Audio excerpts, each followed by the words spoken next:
if you're unhappy in this life, like why do you need all these extra years? It is about helping others.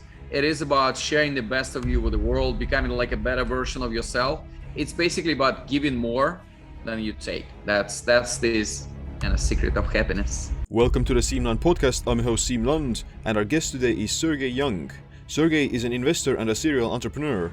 He's the founder of the 100 Million Longevity Vision Fund. His latest book, The Science and Technology of Growing Young, talks about how to improve your longevity. This episode is brought to you by Biooptimizers. They're giving the listeners of this podcast an exclusive offer on one of their best-selling products. It's called Magnesium Breakthrough and is the most full-spectrum magnesium supplement out there.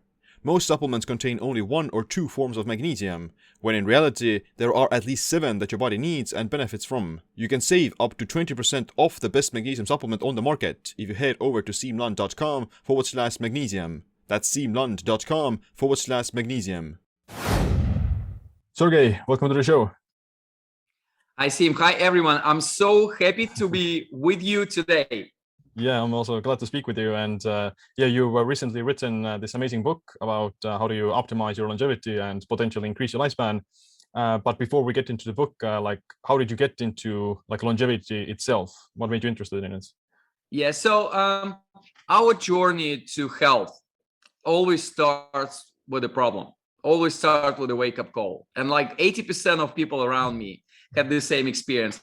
You gotta a wake-up call, huge shock, which is usually significant deterioration of your own health, of the health of the people that you love. So that's unfortunately the story. For me, it was lung cancer of my father back in 2005. He survived, but the quality of his life has never recovered. And I just discovered that I've been genetically predisposed to have high cholesterol level back in 2014. And they wanted to put me on drugs, on statins. And I didn't really like the idea of, taking statins, drugs every day for the rest of my life for another 40 years. At this time, I thought I'm going to be living another 40 years. Right now, I have much more ambitious number.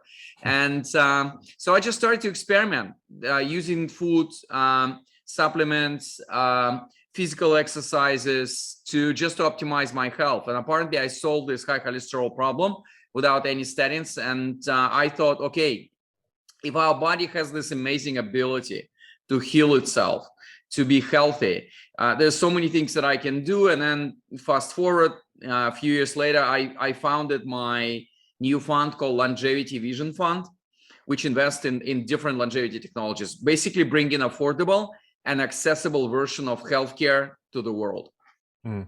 Right. Yeah, there's usually people start to change if they're already too late in a sense that they have some bad problem. Well, it's never too late. Yeah, but You're right. Yeah, that's fortunate reality. Health is always important, but never urgent, and that's the problem with our relationship with health. Yeah, and of course, the prevention is the kind of best way to go about it. Exactly. And it's look, I'm an investor, right? So from economic perspective, it's 10 to 20 times cheaper. And then it also helps you to sustain the quality of your life. You can obviously treat cancer stage 4, at the late stage, but recovery rates are 20 to 30%. So it's 60 to 70%, 70 to 80% probability of dying. But also it's just very difficult to sustain the quality of your life after this kind of treatments. Yeah. So we need to be preventive and proactive about this whole thing. Yeah. You mentioned that you have a very ambitious number for your age. So what is, how old do you want to live? No, look, there's inflation going on in the world. Who wants to live to 1,000 years, 300 years? For me, the objective is 200 years. And I want to live, every morning I wake up and I start with my mantra. And my mantra is, I want to live to 200 years in the body of 25 years old man.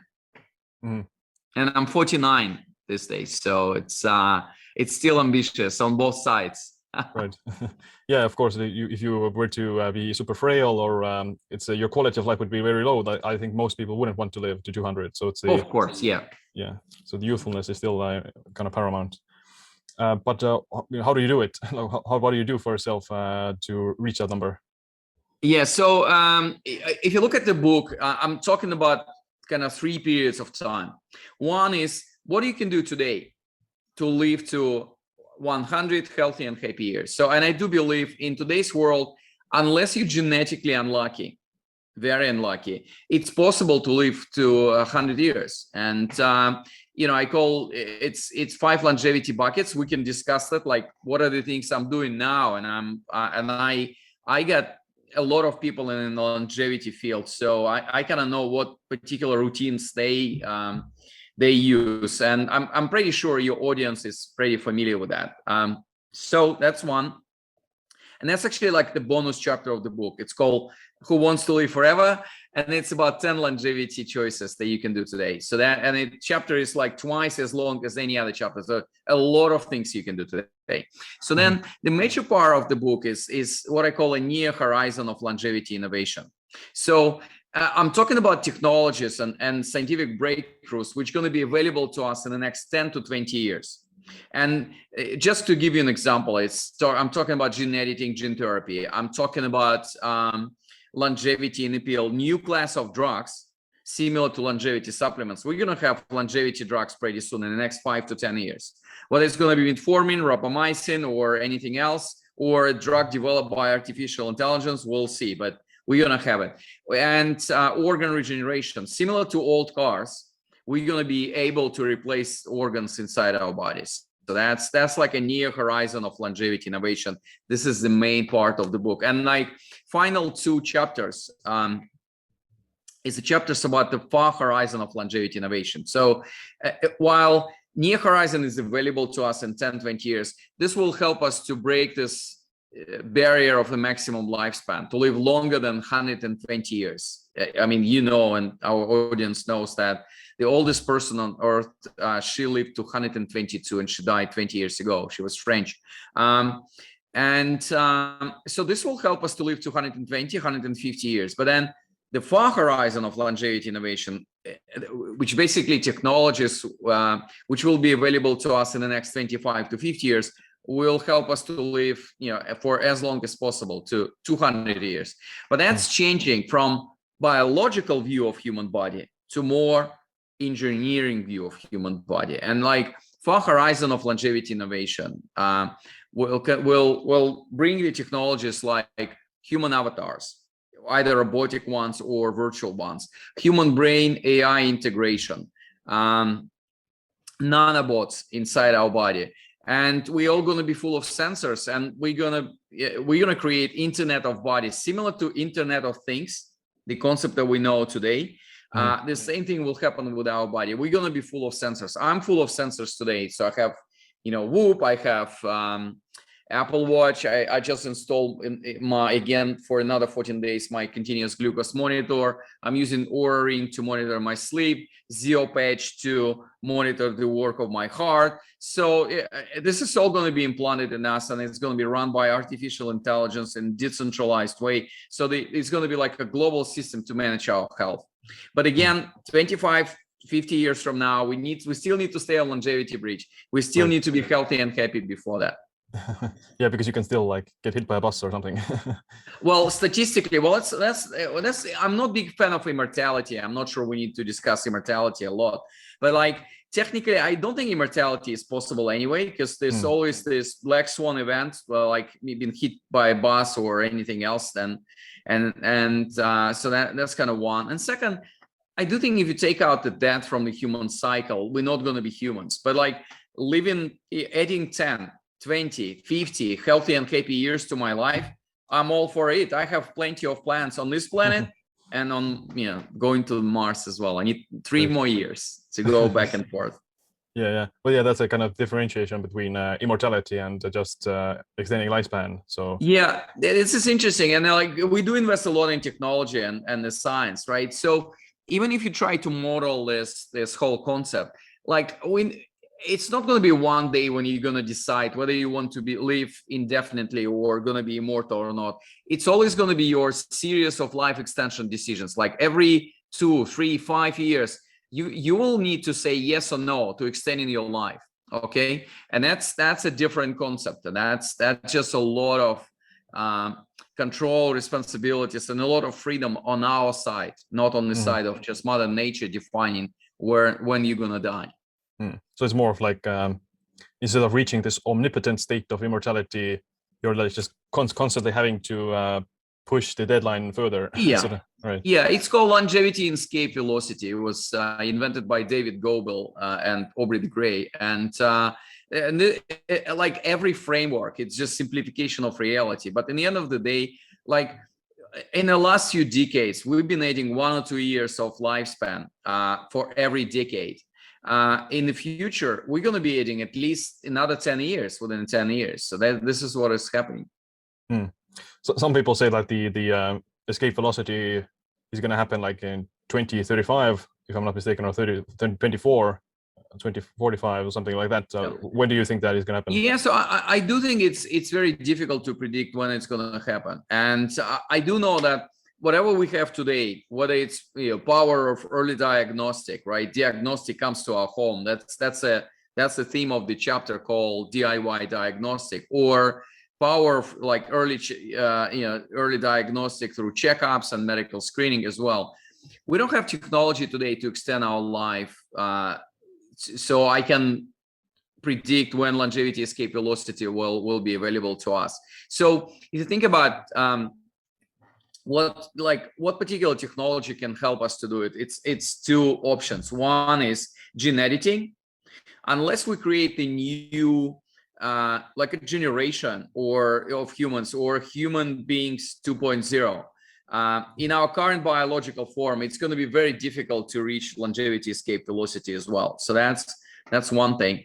Or if we're gonna go completely digital, and the man and machine will become one. We're gonna integrate with computer power, with non-biological objects or parts of us, and then that's the other. Or you can go just like virtual and create your virtual avatar, and he or she will live forever. But like, I'm not a big fan of it. So my job is to change as many lives as possible. In fact, my mission is to change at least 1 billion lives. So I'm actually interested in the big numbers, bringing technology-based, data-driven, very affordable version of healthcare to the world. My dream for the healthcare service to be like a basic service that every government will offer to their citizens for free. And I do think that the scientific breakthroughs today and technological discoveries are giving us this opportunity to do it in the next 10 to 20 years. Well, that's a good to hear, and we'll hope for so.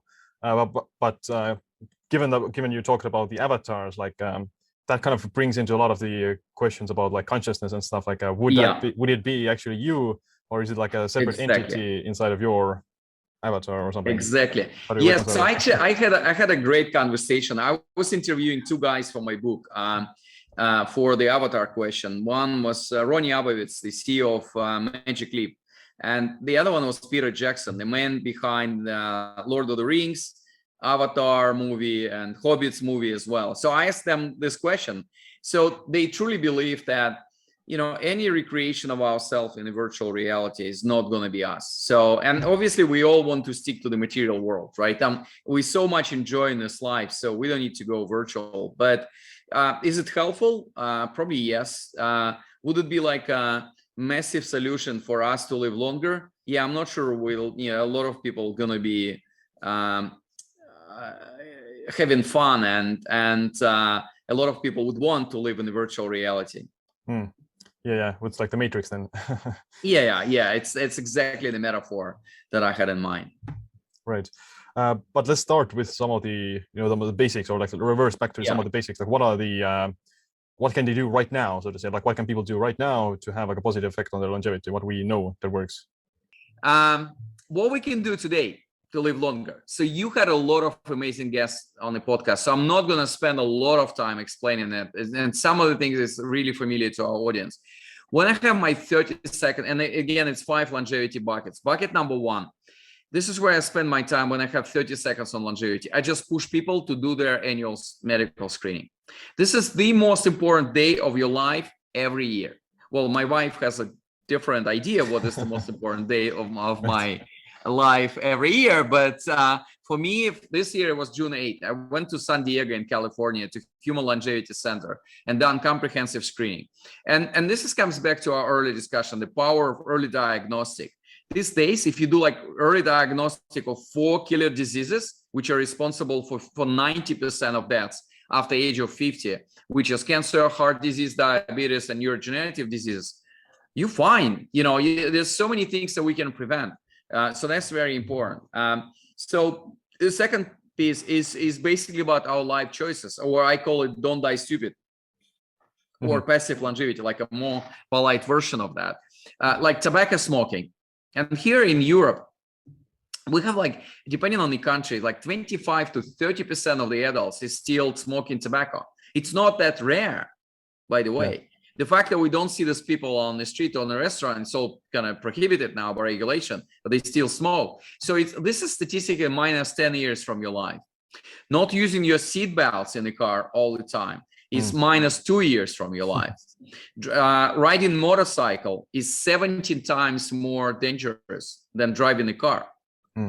So the mortality rates from motorcycle accidents is like 17 times higher than car accidents. Or when we'll have an option, I mean, if you can use driverless car, where a computer drives the car, mortality rates from driverless cars accidents is like 10 times lower than when it's human driving that. So, or, I've been lucky one. So I went to like South Pole and North Pole, right, on this planet. But it was all calculated risk. When I had an offer to go to and climb Mountain Everest, it's like 5 to 6% mortality rate. I'm like, no, guys, I'm father of 4. Yeah. I want to hang out for another 151 year on this planet. I don't want to take this risk. So this is a typical mindset that you need to have. Yeah. Second is diet. Yeah, go on. Like skydiving or something, like extreme sports. Bungee jumping. You shouldn't do this. Yeah, I mean, it's you've probably seen Dr. Amen, a neurologist and a brain, literally professor and doctor from California. He basically said, like, every time we release the dopamine through this like extreme experiences, we just borrow from the future, right? So it's like it's really what it really does is just brings you hormonal and emotional volatility, and that's basically it. So it's not really kind of good for your sustaining and long-term health. The third one is about diet. There's a lot of disagreement what actually extends our life, but there's one agreement in academic community that caloric restriction, taking less calories, 15 to 25% less calories every day, will bring you another 2, 3, or 5 healthy and hopefully happy years in this world. It's actually easy to say, it's very difficult to do. And I'm pretty sure your guest and you have a lot of ideas how to, like what should be your diet routine. But like what I do fasting. So I fast 36 hours every week. This is helpful in terms of reducing your calories. And I'm really heavily vegetables based. So if you take a lot of vegetables, they're very low in terms of calories. And obviously I took out all the sugar from my diet and diet of my kids. And when they write a resolution to Santa Claus, they always say, well, can we have a real pasta, not the pasta without gluten, right? Or can we have some candies in our home? So these kind of things. The fourth one is physical activity, and we have this view of physical activity which is very binary. So you either like running marathon, or you become an Ironman or Iron Woman, and or I'm just sitting at home and watching TV. That's it. So I do think it's something in between. You can always use your wearables to measure like 10,000 steps a day. And I do believe this is, 50 or 2/3, or like 50% or half or 2/3 of your physical activity agenda for the day. And it's just a lot of things you can put on top of it. Cardio, stretching, heavy lifting is actually very important after you turn 50 or 60. But like, even if you can integrate walking in so many parts of your life. And the fifth is mental health, or what I call peace of mind. It's sleep, it's mindfulness and meditation, and sense of purpose. If you're unhappy in this life, like, why do you need, all these extra years? And it is about helping others. It is about sharing the best of you with the world, becoming like a better version of yourself. It's basically about giving more than you take. That's this kind of secret of happiness. Yeah, that's a good overview, and I agree with all of them that kind of the fundamentals we already know work. Just don't overeat, don't become obese, manage your blood biomarkers, exercise, and manage stress and social connections and those kind of things. Those are the main fundamentals. And if you look at the blue zones as well, where people live very long, then they follow those same principles that they don't necessarily go for marathons, but they do have this low level of physical activity all the time. Yeah. And they don't overeat. They eat like different kinds of foods. They eat a lot of vegetables, but they also like drink wine and stuff like that. So like it's kind of a balanced way of living. Yeah, that's true. I mean, it's basically these people, and it's not only in the concept of these zones, but everywhere people live longer, they usually live closer to the sea, because then there's prevalence of fish-based omega-3 in your diet, more wild fish if you want, rather than farmed fish as well. And usually it's very rough terrain, right? So you're just forced to use bicycle or do walking rather than drive the car all the time, like in the US and the big cities. And it's a smaller villages, smaller communities where a lot of social support that you receive. It's also very important for longevity. Yeah, that's true. Like the hills make you just exert more energy when you're climbing them, and I think the altitude also has an effect on the cardiovascular system. Yeah, I agree. By the way. But you mentioned the intermittent fasting, so that's what I will do myself as well. How do you do it? Like, do you do it every day, or how? Yeah. So what I do, I just every week I fast 36 hours. In fact, today we're speaking on Tuesday.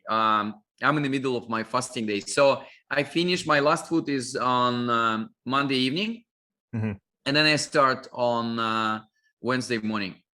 Okay. Sometimes I start like Sunday evening, and then I finish on Tuesday morning.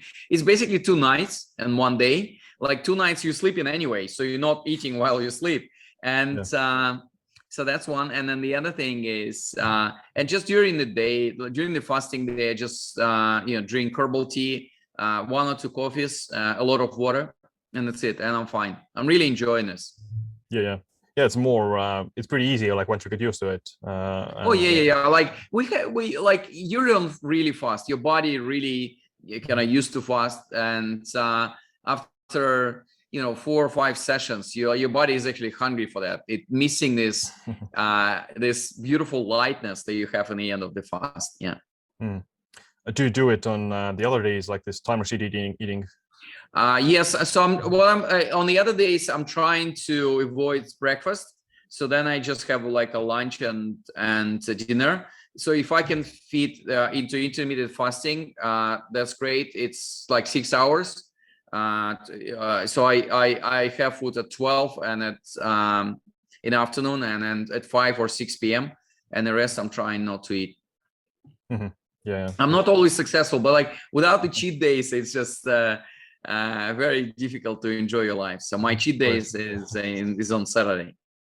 Well, that's good to hear, because that's also like at least like psychologically it can be also beneficial for longevity. Then. Yeah, like I've been diagnosed 3 times with excess of healthy living. So I'm always going to the extremes, and what I actually find that once you go to the extreme, your body starts to work against that to bring you to the balance. So like any balanced view is healthy. Any radical extreme might not be sustainable. Yeah, that's right. But what do you eat then? Like, do you you mentioned that calorie restriction is beneficial for longevity, and intermittent fasting helps to mimic that. But do you then restrict your calories on the regular days as well, or do you let the fasting to create this calorie deficit? No. So I do follow quite a strict diet, like every day, and in my diet it's just easier to tell what I eat rather than what I'm not allowing myself eat. So it's heavily vegetables based with how do you call it, like a fresh vegetables and Greens. cooked, yeah, and cooked vegetables as well. And I very rarely eat meat. It's probably once every 2 weeks, and I need to know the source of this meat, because I'm really not in a position to integrate industrially produced meat in my daily diet. And the problem with industrial meat is not about the meat itself, it's about the things which should not be there, like antibiotics, growth hormones, E. coli bacteria as well. And like in US, I think it's in US, 70% of antibiotics is consumed by animals on the farm and by fish in farms as well. This is ridiculous, right? We're just developing this antibiotic resistance by eating this. So, and for fish, I usually enjoy wild fish, either from Atlantic or Pacific Ocean, and this is like the best thing that you can do. I think it's a good source of protein and fat as well. So I know quite a lot of people who are on a vegan diet, but it's just very difficult for me to, with my travel profile and my working profile and being a father of 4 kids, there's always something tempting for me. But so I'm just on a balanced diet, heavily focused on plants, on vegetables. Yeah, it also. And I don't do fruits. Yeah. Yeah. Well, it makes it easier to adhere to a calorie deficit as well. You're like exactly with a higher fiber intake.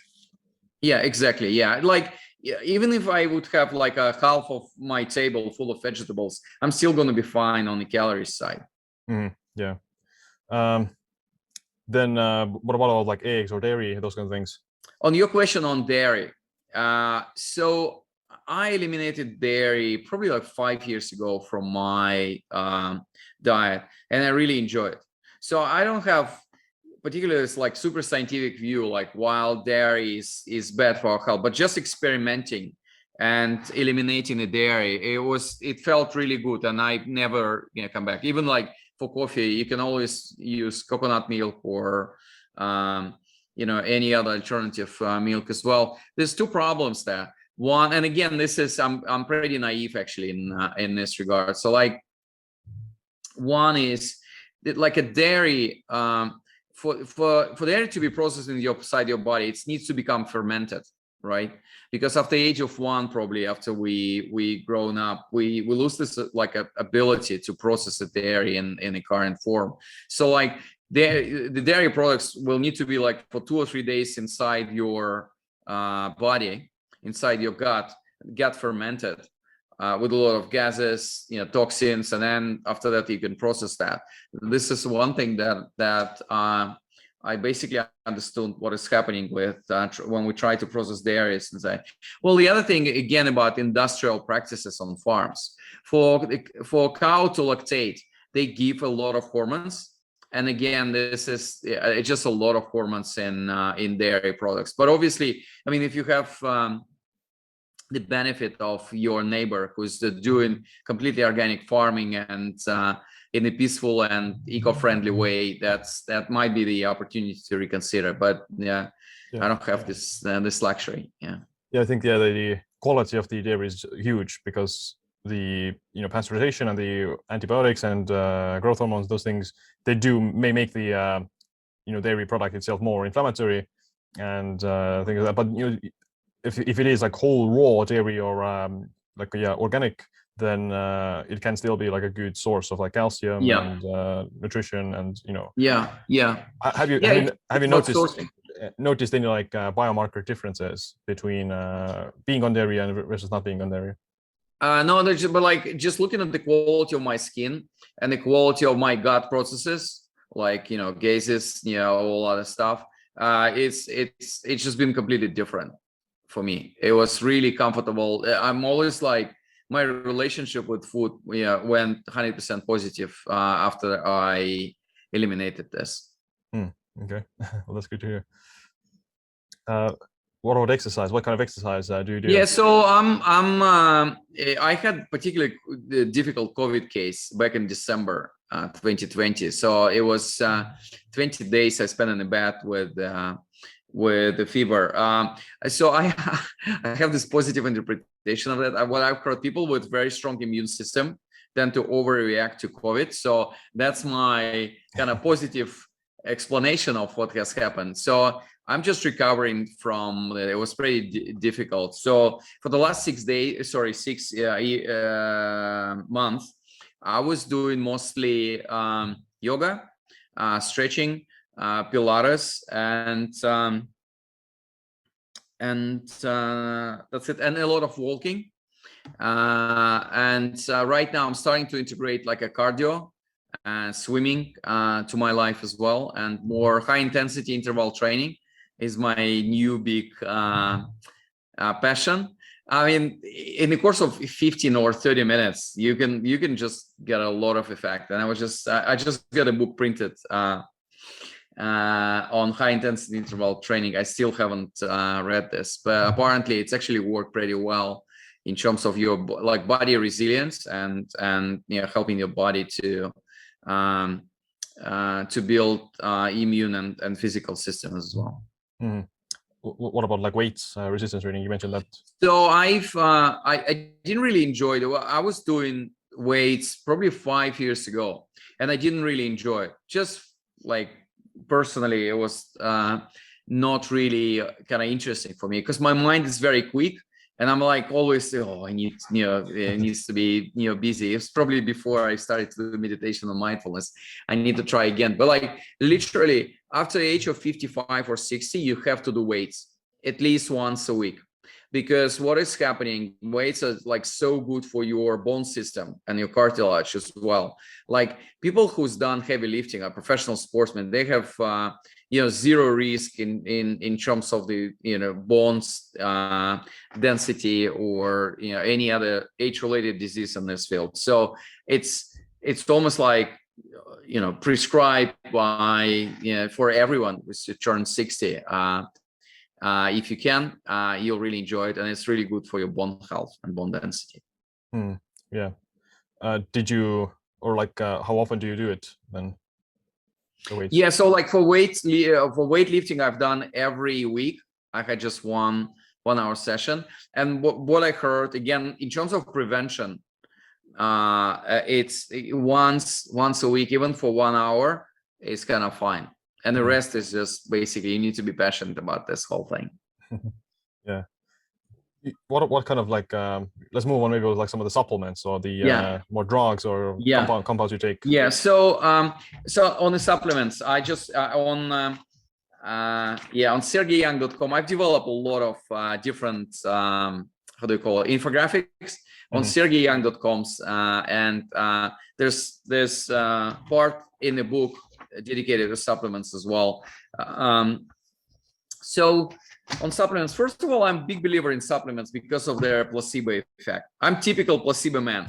If I believe in something, it works. So and literally in some of the so we do invest a lot in like drug discovery, and specifically with the help of artificial intelligence. And like in some of the trials, when people test drugs, like placebo group is like your biggest competitor, because people tend to react to placebo sometimes in the same way, like to the chemical substance. So on the supplements, there was a point of my life when I was taken up to like 40 different supplements, kinds of supplements. So it was more pieces like morning, lunch, and evening.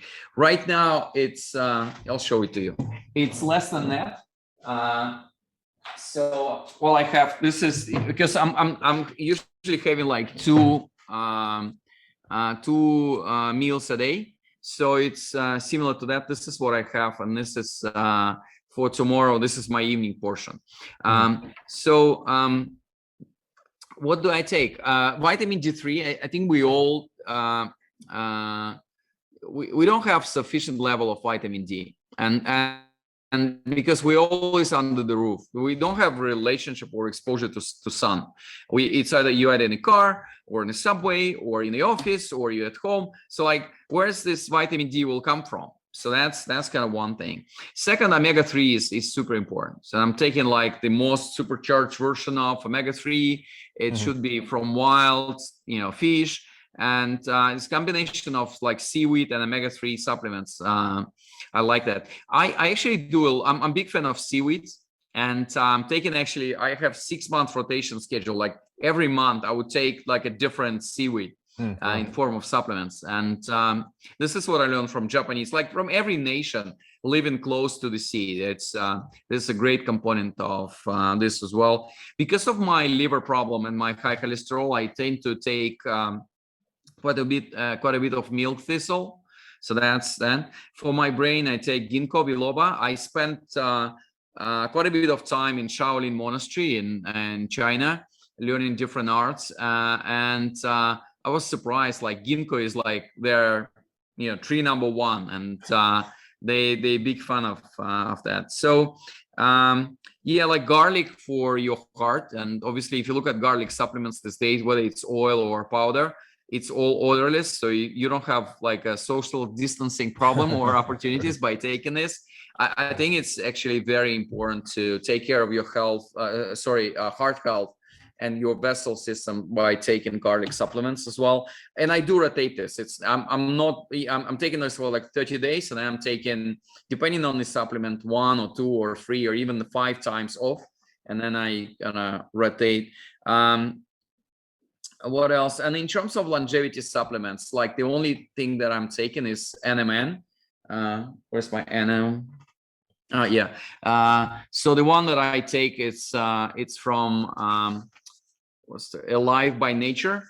It's sublingual, so I like the fact that I just take like 4 pieces under my tongue, and like every morning I can absorb it. So NMN is like the only thing that I'm taking on a regular basis, and I'm not taking any drugs like metformin or rapamycin. I do think they may be promising in a longer term, but in the age of 49, I don't feel like I need to be on metformin, and I don't have. So I'm measuring my glucose with my freestyle LiberLink with my glucose monitor. So I'll just do like this, and it's always fun to see the number. So I have everything, everything is okay on my glucose level. So I'm not sure if metformin is extending lives of everyone, or the people which are predisposed to have high diabetes risk. So that's but we will clear this in the next 5 to 10 years. There's just there's a chapter in the book called Longevity in the Pill, which basically says about different candidates for longevity drugs. And if you ask me, there's like at least 50% of chance that it's not going to be existing drug. It's going to be the drug developed by artificial intelligence. So this is where we invest through Longevity Vision Fund. That's a bit lengthy answer, but I'm a big fan of this topic. Yeah, that's a great. It's those a lot of the supplements I take myself as well, like the garlic and the vitamin D and NMN. I take it as well every once in a while. And I agree with the metformin that if you're not diabetic, then maybe you don't need it, because it can also have like some negative effects on like exercise performance. So things like that. Yeah, that's true, by the way. That's actually like the biggest side effect that people mention. People who are on metformin, it's saying it's just reducing the efficiency of your exercise. I don't think it's that bad, but I'm just I don't think I am at the age and the state of the health which would require to be on metformin there. And it's in some of the countries prescription drugs, so you really need to see the doctor and have dialogue with your doctor before you take in this risk. What about rapamycin? So like I don't even know like whether we need to count on rapamycin as a longevity drug. It's immunosuppressant, and like I'm not a big fan of suppressing my immune system. Let me put it this way. And again, I don't think it does matter what Sergey Young or any of us think about this call. There needs to be a trial, when in the course of 3 or 5 years, we'll test these drugs in the context of their longevity side effects, and that's it. And this is what is happening with near Barzilai, and I'm on the board of American Federation of Aging Research. We're working seriously on launching the same trial, which will test metformin in the context of age-related diseases drug or longevity drug in the next few years. It's going to be 3,000 people. We're going to receive results of that, and then it's going to be pretty clear whether we can count on it. And funny fact from near Barzilai, very good friend, professor, who is leading the same trial in the context of American Federation of Aging Research. There's like placebo group in every trial, and like in this case it's metformin group. So placebo for this trial was much more expensive than metformin.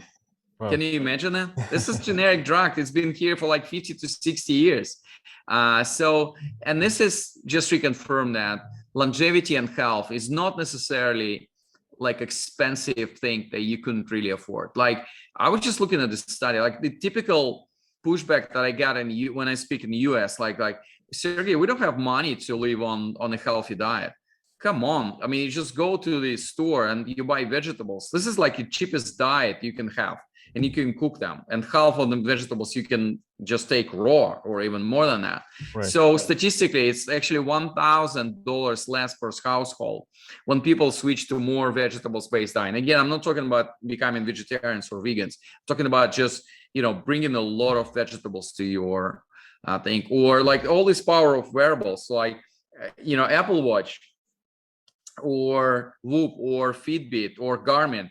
It's not wearables anymore. It's our personalized healthcare devices, and they can prevent so many diseases. And all they would do, they will just include like, glucose monitor there in a few years, and blood pressure monitor. And it's going to be 90 to 95% of things that you need to measure about your health. Yeah. Yeah, that's like amazing thing about technology, that you can have this real time feedback about your status, and then you can see like, okay, today I have like this worse, or like if you have like some sort of a detective that looks at maybe cancer cells or something like that in the future, then you can see it. Okay, it starts to form, and you can like eliminate it faster. Yeah, I agree. Well, and also, of course, you mentioned that it's expensive. Like, well, fasting is free, and calorie restriction is also free. So exactly, still possible. Exactly. And like walking is free. Last time I checked, walking is free as well. And meditation, like people need like zero help with meditation. You don't even need an app or Ring Muse device to meditate. You just sit calmly in a silent space and trying to manage your cortisol level, and switching off all these random thoughts in your head. So there's so many things that we can do for free, just an excuse. Yeah. What about like more these advanced technology, like or the therapies? Like, have you tried any stem cells, PRP, or something like that? Yeah, so I had a lot of offers because of like my community. I had a lot of offers to do stem cells injections, and I always said no to all of them. Well, if you have particular health condition which would radically improve the quality of your life, then I think you should consider the stem cells. But yeah, I think it's just a little bit more than 10 conditions in US which is approved by FDA, when you can basically use the stem cells regimen. The rest is like people go to Bahamas, to Panama, to Mexico to do stem cells treatment. I'm not a big fan of it. I do think, I'm in the age of 49, I can, within the current scope and availability of the science and technology, I can be healthy and happy for another 10, 20 years, and then we're going to see the solution to the stem cell. Is it super promising technology? Yes, 100%. I'm pretty sure. Do we understand all the downside of using that and all the risks? I don't think so. Right. Just takes more time than to. I know we want everything now. But it's like human biology and human health is the most complex thing that you can do. And well, it's the other myth. Like people would like to find like a silver bullet to fix their health. Yeah. Like, what are the one thing that I need to do to stay healthy? There's no such a thing. If one thing would exist, then it's either Mother Nature in the process of evolution, or scientists in the form of scientific research will find the answer to aging. So it's always the combination of things. It's always managing complexity of your different, habits and decisions in your lifestyle. Yeah, that's right. But is there any, like, if you were to guess, like, what would be like the magic bullet in the future, or like what is the most potential thing? Yeah, so I do believe it's gene editing and gene therapy, and well, that's like the way for us to fundamentally kind of redefine ourselves as a human. And you know what? I mean, look what we have done in the last 30 years here with this field. Like 30 years ago, it took US $3 billion and 13 years to sequence human genome. Right now, it's just a few hours and couple of $100. That's it. Yeah. Like 30 years ago, like 20 years ago, gene therapy, gene editing was available only to like a handful of people who had very severe disease, had nothing to lose on this earth. Well, today we all participating in a huge global experiment of gene therapy, because Moderna and other COVID vaccines are the outcome of gene therapy. And I do think it's a positive experience. People have their own views on vaccines. I have mine. But in the end of the day, like, what was that? Moderna vaccine, yeah, was developed in the course of 2 days. I mean, obviously, it was a lot of hard work for like a decade before that. But in the end of the day, it's this is why we were so fast to respond to COVID. If COVID would have been happen like 50 years ago on this planet, like the death toll will be on a completely different scale. Yeah, for sure. Yeah, the technology can be great for sure. Like, and would you imagine that this process will be like even faster in the future? Like you can do it within an hours if another event like this happens in the future. Yeah, sure. I mean, we live in a world where technology is exponentially developing itself all the time. So it's the speed of technological innovation going to be faster and faster. Well, by the way, my view is then, speaking of gene editing and gene therapy, like in 10-20 years from now, the biggest obstacles is going to be not it's not going to be in the field of science, not going to be in the field of technology, but it's going to be in the field of ethics and regulation. Yeah. Like we've built all these technologies to extend our life, but we still haven't been live that we want to extend. With inequality gap, our bad relationship with Mother Nature, outdated social constructs in our society, all of this, we need to fix it before people will embrace the idea of living longer. Yeah, I totally agree, because the ethics is that is going to be the final like gauntlet in a sense, that exactly. whether or not people embrace it, and whether or not it's going to be legislated, or whether or not it's allowed at the first place. So yeah, it's a huge ethical problem in terms of like, what does it mean to be human, and what kind of society you want to live in, and it's a very complex, more complex in some cases than the actual science. Yeah, the final chapter of the book called Morality of Immortality, and it is about the ethics of longer living, and there's so many questions that we need to solve. And that's why a lot of people, like if you ask in like at least in the UK and US, if you ask people if they want to extend their life, people like 65 to 75% of people say no to that. Right.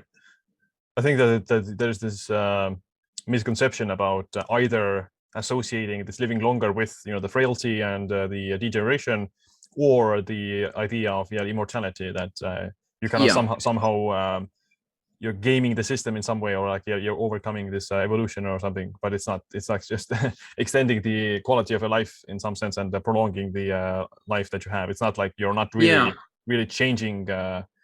You are changing it, you're manipulating it, but you're not like really changing the fabric of reality, if that makes sense. Yeah, I agree. Yeah, we're just full of misconception. We have wrong models to use when we imagine us living longer.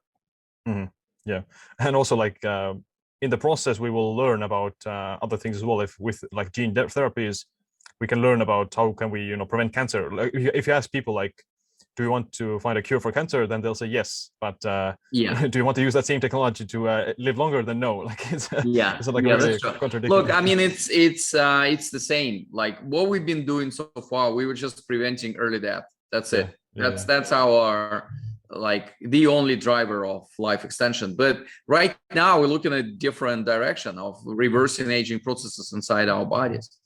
Is there anything that we didn't mention that you want to cover? No, I think we did discuss importance of ethics. We did discuss that the key message from the book is we're all going to be living longer or radically longer than we expect. And while we're waiting for all these beautiful technologies coming to us in the near horizon of longevity, 10, 20 years from now, it's important to stay on longevity bridge and follow 10 longevity choices, or there's 5 longevity buckets, like whatever your to-do list in longevity. But the time to change is today, not in 10 years from now. Yeah, well, that's a good note to end as well. Before I ask my last question, where can people learn more about you and your book? Yeah, so the easiest way to connect with me is go to sergeyyoung.com. This is my platform where you can find a lot of free stuff on longevity, from infographics to kind of free books, access to Longevity Video Academy, or just order the book on any platform. And if you order the book, you can claim the offer from sergeyyoung.com website. We give you a present like free Longevity Academy, couple of other books, one on the diet, the other one on the kids' health. And because I'm father of 4, so I've developed quite a framework how to teach them to live in a healthy way. And but otherwise, just let's stay in touch. We have very interesting newsletters. This is the best way to connect. Awesome. We're going to put all the links in the show notes.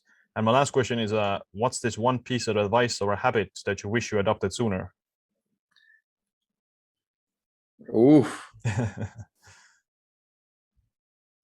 Yeah, I think it's just recognition that of the importance of the mental health and happiness, in addition to physical health. Because every time we speak about health, there's a tendency to speak about physical health. Well, I think it's internal harmony. Your relationship with the world, with the community, with people around you is much more important determinant of your even desire to live healthy life. So it's only when I discovered my longevity passion and started to share, the best of me with the world, working on all my pro bono longevity projects, I discovered the true passion and became happy. So that's probably important for me. And I wish I would learn it not in when I turned 43, but much earlier in life. Well, that's a really good advice, because like if you did live forever but you hated it, then it's like eternal suffering. Yeah, it doesn't make any sense. I agree. Right. Well, it was a great talking with you, and looking forward to your future work. Thank you, Sim. Thanks to everyone on our audience, and please stay healthy and happy.